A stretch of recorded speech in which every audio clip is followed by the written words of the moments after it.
Hi guys, welcome back to my channel. I'm back with the second chapter of Believe. She bends over, picking up yet another strand. Why did we even have to put up so many lights in the first place? I was kind of surprised that you called him back. It's been almost 2 years since you last spoken. I shrugged. Maybe it's a new beginning. She smiled at me. Did I hear you correctly? I nodded. Yes, I think you did. I pinned up my own strand. Maybe we're both ready to start over. Carla paused in her work, looking at me with a shocked expression on her face. Did I hear you correctly? I just shrugged. I don't know. Maybe it's time for us to start over. I bit the inside of my mouth hard, probably hard enough to draw blood. A bit of the wind picks up, blowing the snow across the yard in beautiful little puffs.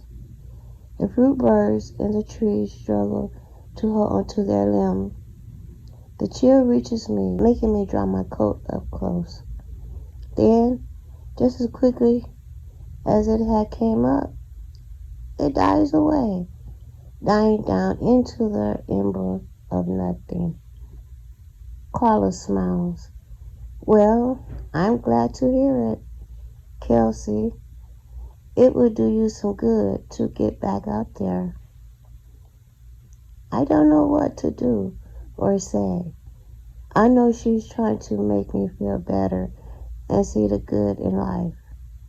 But it's almost like she's telling me to move on. I know my parents would not want me to live in this half life that I have been living. They always said that life was meant to be enjoyed, not to be filled with death and illness. A salt truck whistles past us, its blades scraping against the road. The snow on the road is finally starting to melt a little.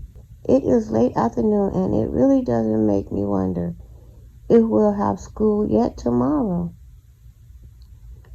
Though the sun is out, the weatherman is calling for more snow tonight. There, Carla says, wiping her gloves off. I think that should do it.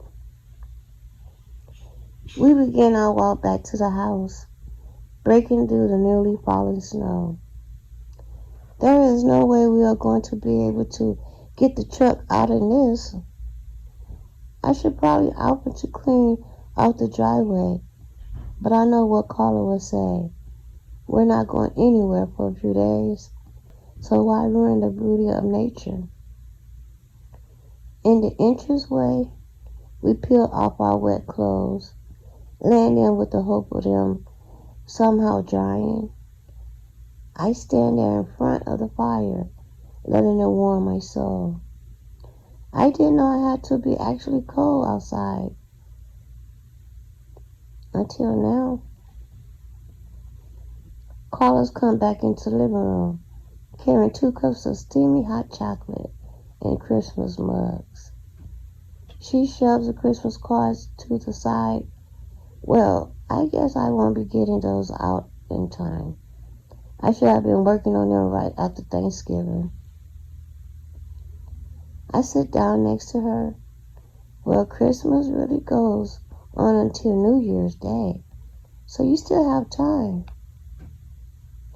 She took a drink of her hot chocolate. I guess. I took the other cup of hot chocolate and just held it for a few minutes, letting the warmth take the chill out of my body. It's not a big deal. I'm sure everything is delayed because of the storm.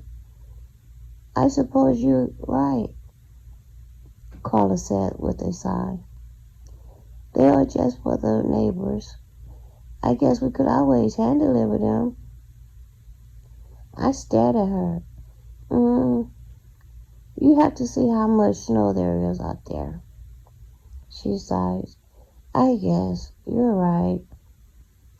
She stares out the window. There's no way they're going to have the road clear out by tomorrow.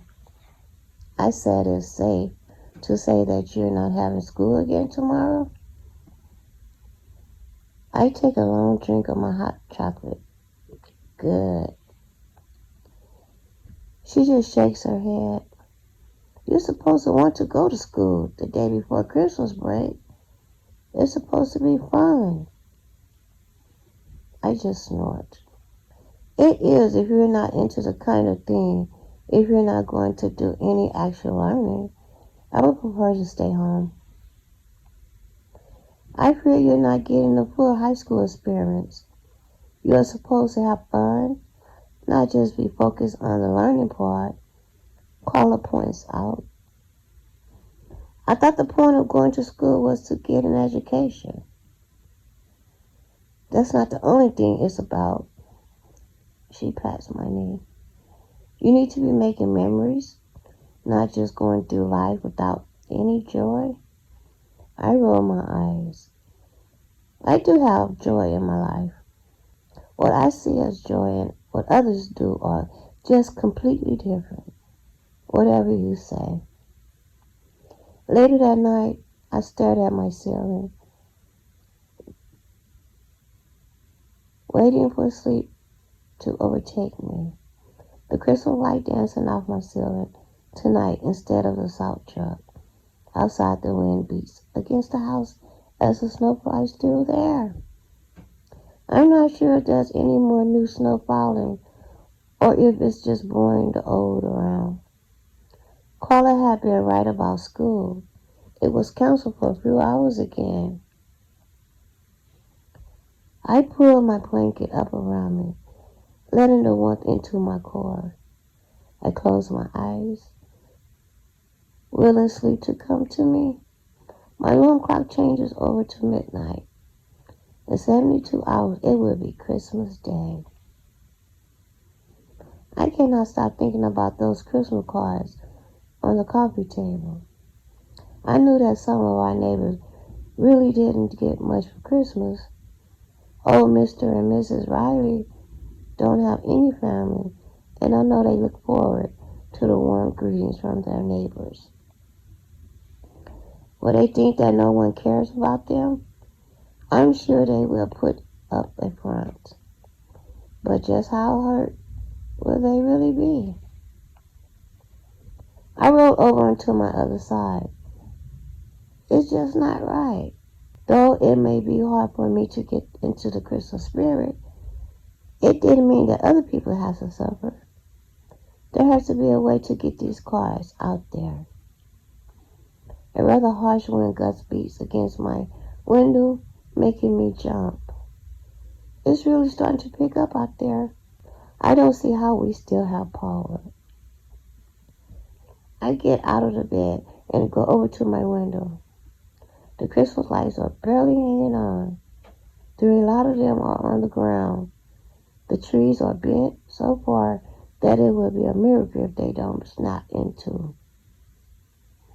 It really is a perfect storm. A little bit of the outside chill finds its way through my window. I put my hands in front of it, letting the chill trickle onto my hand. I should fix that. I know Carla struggles to pay the heating bill. I jerk my hand away, holding it close. Outside, the Christmas light flickered one more time before dying. I watched as my alarm clock flickered off. This just keeps getting better and better. First a storm, now no power. The chill settles in around me, forcing me to go back into bed. I put a blanket up over my head, letting the warmth take the chill away. Without the whiz of electric, the house is oddly quiet. Almost as if the stillness of the house has taken a forced measure. Eventually, sleep does take me, because the next thing I know, a dull green morning greets me. The moment I throw my cover back, I realize two very important things. The house is freezing, and it is still quiet. I dress quickly. We are going to have to build a fire in the fireplace to get the temperature up. I run downstairs. Carla is already up and dressed. She is standing in front of the living room, looking out at the winter wonderland. If it hadn't caused so much trouble, I would say that it is beautiful. But there is only so much beauty that I can take. She turns, looking at me as my feet hit the final step. I already got the fire going. I look over at the fireplace, wondering how I haven't noticed that. The fire is actually warming the room up, slowly. There's even a few extra pieces of wood stacked near the door. It's not going to be nearly enough. The power is off all day, okay? Is all I say, though. I go over to the window and stand next to her. The snow drifts piled so high. The one next to our small garage almost reaches the roof. I can't even tell where the main road is. There is no going anywhere. The side trucks don't even seem to be running. Well, this is rather unexpected, Carla says, as she turns away from the window. At least we have a gas stove. Wish the heaters was gas, I muttered as I pulled my sweater up closer to me. She smiles. Well, we can't have everything. The fire is actually doing a much better job. Now that I am sitting in the easy chair, I can actually move without feeling like my body is going to break apart. Carla disappears into the kitchen, leaving me alone to my thoughts. I put a throw blanket over myself. The only thing that is that I really don't have anything to think about. My mind is empty for some odd reason. I blew myself further under the throw, allowing the warmth to race through my body. I close my eyes. I listen to the fire crackle. It is the only thing I can hear right now. I can't even hear Carla moving around in the kitchen or wherever she went. Josh hasn't called me or texted me this morning. I don't know why all of a sudden it is concerning to me. How can one night change everything? It is just simple beyond me. Someone is knocking at my room, and it is very annoying. I wish they would just go away. I don't want to get up and go get it. Maybe if I just hide, they will not keep knocking and go back to wherever it is they came from. Leslie, can you get the door? Carla calls for me within the house. I open my eyes with a sigh. Why can't people just leave me alone to my thoughts? I throw back my blanket and pat over the door. This had better be good. I don't get out of my warm blanket for just anyone. I open the door. Josh! Josh looks at me with a big smile. His four-wheel sits in what I guess is in the doorway. Is that all I get? I eye him. You pulled me away from my nice warm blanket? Sorry. Doesn't look very sorry though. I was just seeing how you two are faring. Josh. What a lovely surprise, Carla exclaims as she appears at my shoulder. You must come in, Kesley.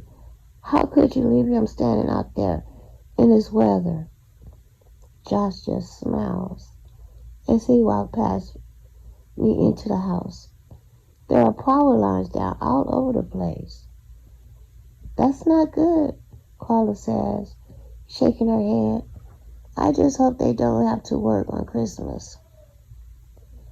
They should have everything up by then, I say, looking at James, who is taking off his many layers. I don't know. Dad said they are not going to be running the trucks today. They need heavy equipment to break everything first. The only way I even got over here was by standing here. It was compacted and loved. Carla eyes narrows. You could have been killed. Josh just shrugs. But I wasn't. And what did the folks say about this little journey? They just kind of don't know. They had to go out and check on the cows. Told me to see if anything else was wrong, and I came over here. He looks like a child who had just gotten caught with his hand in a cookie jar. It's actually kind of funny. Okay, you guys, thanks for listening. That's the end of the second chapter. I will be reading the third chapter soon. Bye, you guys. Make sure you like, comment, and subscribe. Bye.